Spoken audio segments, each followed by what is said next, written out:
Carpe's Corner, so happy that you're here. So take a seat, have a tea, or grab yourself a beer. Here at Carpe's Corner, we'll learn about our lives. And in between, you might decide to exercise your eyes. It's Carpe's Corner. Carpe's Corner. Welcome to Carpe's Corner. Don't forget reviews. Comment, like, and subscribe is all you gotta do. Here at Carpe's Corner, please appreciate our guests. And just remember, everyone's got something on their chest. In Carpe's Corner. Carpe's Corner. In Carpe's Corner, there'll be no borders. It's Carpe's Corner. We're so glad that you are here.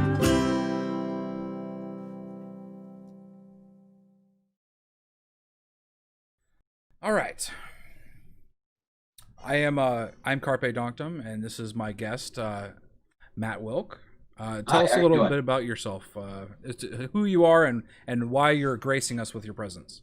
Well, I'm the former president of the Northville School Board, and the left-wing outrage mob came for me because I had the audacity to share a post that you created talking about COVID hysteria. And so you say former. Now that just happened, not yesterday, but I guess it was the day before. You were Yeah, it was kicked yesterday. off. Or yeah, 2 days. Sorry, you're right. 2 days ago on Tuesday, demoted from the board president to just being on the board because you can't remove a politically elected official based upon not liking their views. Sure, The- that's devastating to people on the left that you can't just remove people that you don't agree with. Oh, and also that they never took the time to realize what they could do. You know, they thought that it allowed enough group of people can accomplish anything, but apparently that's not. And so, what was the post? The post was it was about coronavirus, if I recall. And basically, what I said in there was that there weren't. There should be in a technological age like we're living in. There should be cell phone diaries of people with coronavirus, and as their health declines, you know, them saying we're gonna have to go to the hospital and those types of things. And then I believe what you said was that they objected to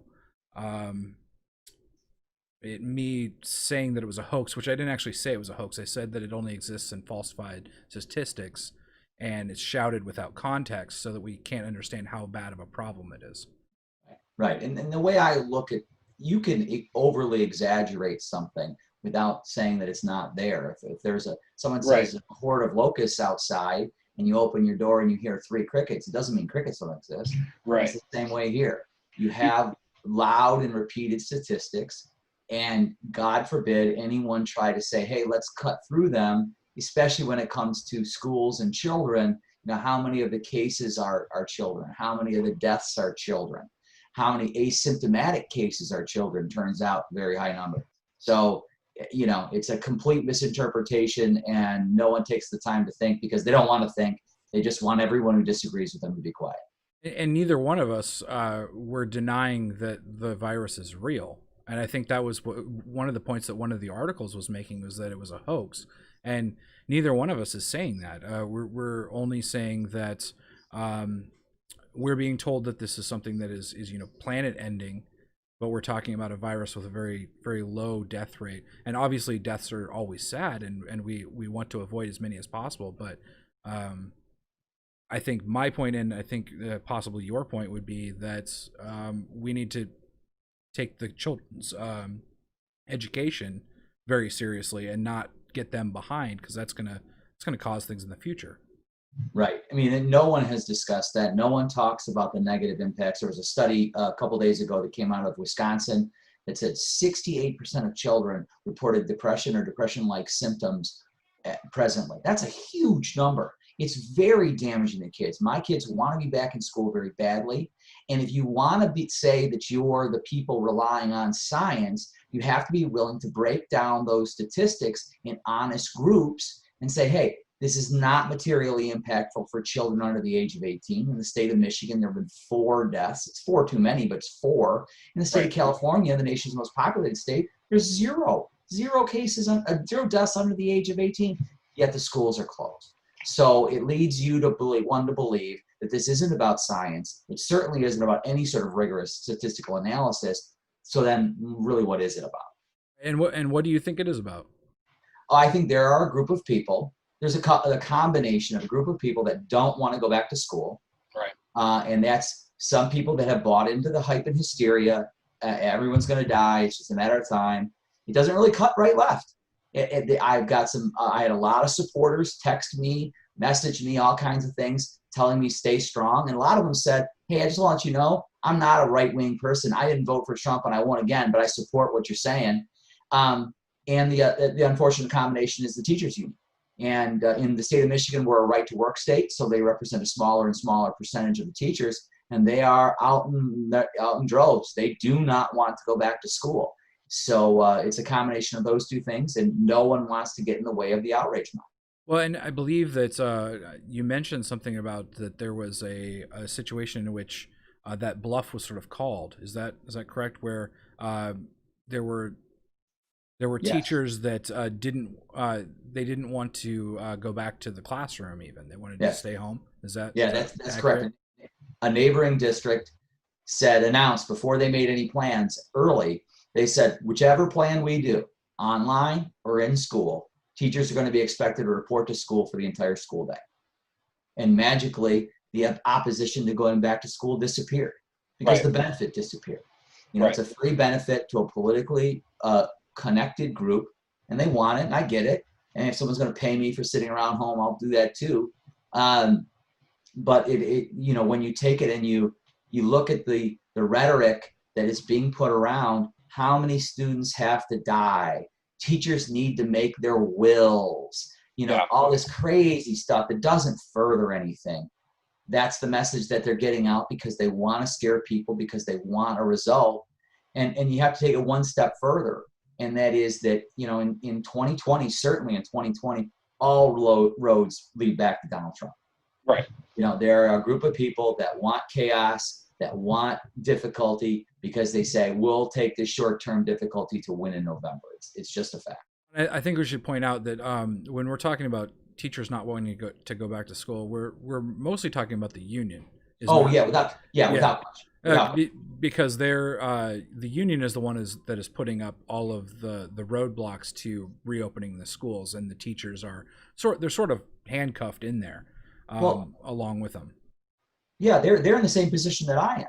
Yeah. Because God forbid you be a teacher that go against the orthodoxy and say, I want to be back in school. They're afraid of this as anybody, because you have a narrative, and the reality is when the narrative crumbles, you fall back to the truth. So the union needs to get this narrative out that it's unsafe to go to school, which is preposterous, especially with protective activities that in fact, even Democratic governors have put out there, like mine. And when you put the two together, you get the result that you're getting. Now, what would you suggest that the school board? What was your plan for the school board as far as the opening? Well, the way I see the reason I ask is because they're trying to make it out like you didn't want any precautions, you didn't want anything to change, you wanted all the kids to die of coronavirus and all that type of stuff. So what was your actual opinion about the opening? Yeah, it's a great question. So we have had several proposals, and the way I see it's this: if you're frightened, if you're scared and you think you can't send your kids back, or you have a condition at home that doesn't warrant it, you have a pre-existing condition, someone else has a comorbidity, grandma or grandpa lives at home, I get it. You can go to school online. Nothing wrong with that. It would provide for a great technological advancement anyway for kids in the future that get, a disease, a mono or something like that, Right. that can keep up. That would be great. But for everybody else, they get to go back to school. Now, we have precautions in place. We have mask wearing. We have distancing to the extent possible. It doesn't really fit. And some changes like that, simple stuff, open windows, probably limit or eliminate assemblies where kids are up and yelling and screaming at each other all the time. So there's all kinds of precautions you take. But when you do, you give parents the choice. You assess the risk. You tell us where you fit down. And no prejudgment. If you want to decide on the 1st of August that you're ready to go back and the news changes and the 1st of October you're not, slide seamlessly between the two. But apparently the concept of allowing parents to choose what to do is offensive to others. And I think if you ask why would that be, the answers are some of the things we talked about previously. Right. So I guess last couple of questions here would be what is the future for you on this board? You're still sitting on the board. They weren't able to nullify elected positions, but they were able to remove you as president. So what is your plan going forward on this? Well, so I'm still on the board. I'm trustee now. The president is kind of a ceremonial position. Matter that one. It wasn't like the greatest. You weren't impeached. They didn't walk the pens and all the stuff across. Right. Maybe they're waiting for the ceremonial pens. I don't know. So I'm still a voice, and I'm going to be a very, very loud voice for the plan of parental choice and get back to school. And I think part of the worry is they don't want people speaking up in that regard, and that's unfortunate because I'm going to do it anyway. Right. So you are undeterred. You are undeterred by undeterred. And you know what? It's a great lesson. It's a great lesson for my kids about how do you handle bullies, because that's really what this is. Yeah. It's people yelling. It's people calling names. It's people who don't know you saying mean things about you, if you want to boil it down to the 13-year-old girl version. And how do you handle it? And the answer is you don't apologize. You don't turn and run away. You stand up for yourself. And people see that and they believe it in you and they believe in what you said. And like I said, I can't thank enough the hundreds and hundreds of people I don't even know reach out to me on all kinds of different social media platforms and tell me to stay strong and keep up the fight. And that's what I intend to do.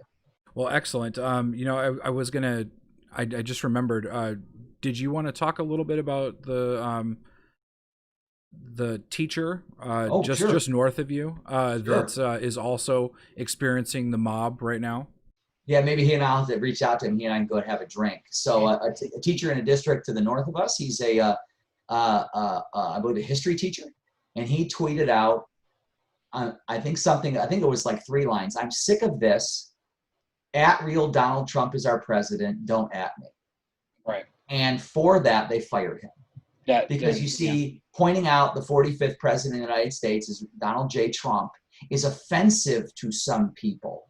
And therefore, you should change what you're saying because what you're saying offends people.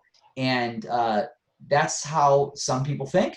It has no business being anywhere around any sort of educational institution. The correct role of an educator in that instance is to explain how discourse works, how ideas are measured and bounced off each other and tested, and how some of those ideas can have the possibility to offend, and how you handle it. But that, again, you don't want the outrage mob coming for you either. So what you do is you say, I'm sorry, we're going to fire you because we've had so many parents call offended by your identification of the 45th president of the United States. I think there's a little bit of extra irony in there that if this was actually a history teacher, that a history teacher would be fired for pointing out the current president.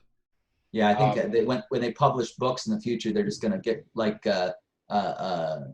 Dead Poet Society. They're going to have to open the book and go to the Trump section and tear it out. And now the world's better because I don't have to look at what happened and look at his face and be triggered. And you hear it and you hear the stories of it and you say, okay, and then you see it happen. And it's not just kids, it's adults, it's grown adults with children telling me how bad I am and how a terrible person I am, for God forbid having a belief that's different than theirs. And what amazes me is how they can't step back and say, what's going to happen when I'm on the other side of that? Mm-hmm. Am I going to become a bad person? All the names and this and that. And there's nothing better, you'll appreciate, there's nothing better than having your intelligence questioned by someone with the barest command of the English language. And that's happened to me over and over again. So, it's out there, it goes on. It doesn't impact me. I'm not deterred. I'm still going to talk about getting kids in schools. I'm still going to enjoy my life. And if that's the biggest, hand to the face of the people that did to me, then I'm going to keep doing it. One of the things that I've learned over the last few years that I was not expecting to learn is exactly that lesson. That when you say what you think, people really really let you have it. And being the target of that myself, I feel very bad for you that my post was so detrimental to your career as the president of the school board. But I mean, I think a lot of people really need to learn this lesson, and a lot of people are going to learn it really, really hard. And the hardest hit by cancel culture is going to be the people that are doing the canceling, because they're not going to understand when it comes back on them. They'll be like, you just saw it in Minneapolis. You just saw it in Portland, and the left wing mayors go to the mob and bow down and take the knee, and it doesn't matter. It doesn't matter. You've sinned, and you're never going to recover. And that's why we don't do it. We don't do it. We stand up for ourselves. What we say was not wrong. Satire is a lie. I had comments at the board meeting that were taken directly off of the Babylon Bee. He posted that, and they cite this. It's a satire site. People click on it. It says it in bold language. It says it in the description. It's in the description, and you see it, and it never occurs to you that it's satire. Right. Okay, I guess.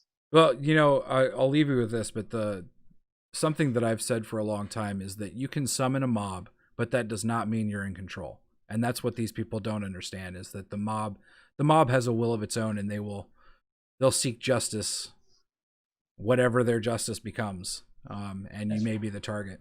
I want to thank you very much for coming and joining me here.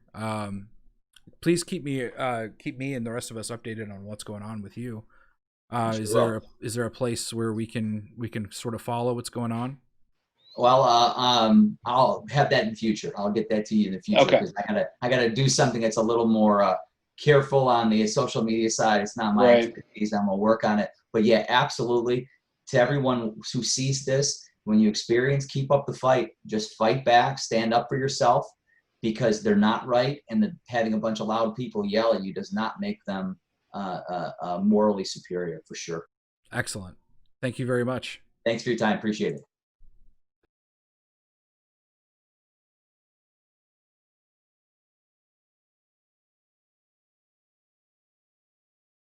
All right, can you guys hear me? I'm doing no video today. That was a pre-recorded interview from earlier today. I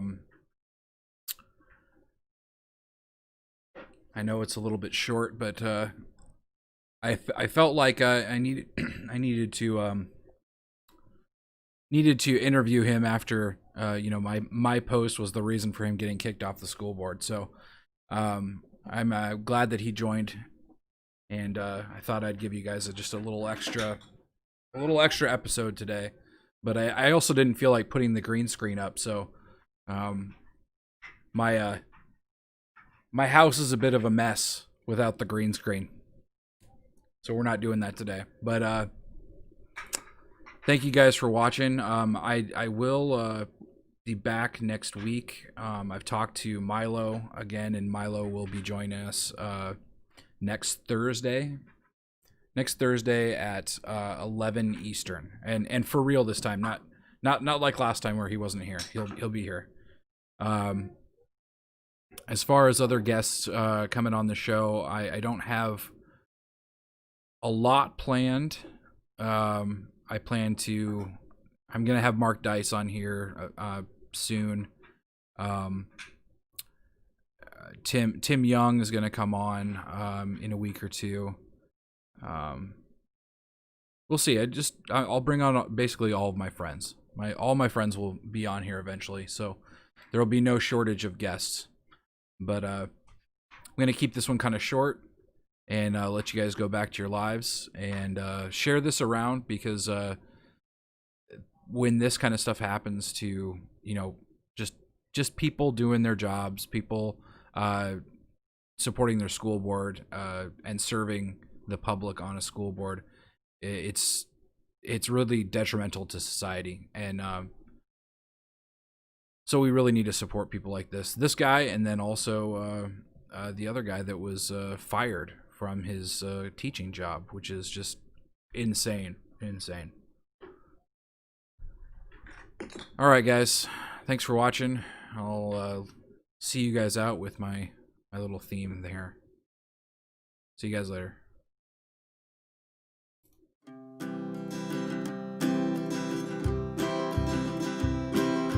Welcome to Carpe's Corner. So happy that you're here. So take a seat, have a tea, or grab yourself a beer. Here at Carpe's Corner, we'll learn about our lives, and in between, you might decide to exercise your rights. It's Carpe's Corner, Carpe's Corner. Welcome to Carpe's Corner. Don't forget reviews, comment, like, and subscribe is all you gotta do. Here at Carpe's Corner, please appreciate our guests, and just remember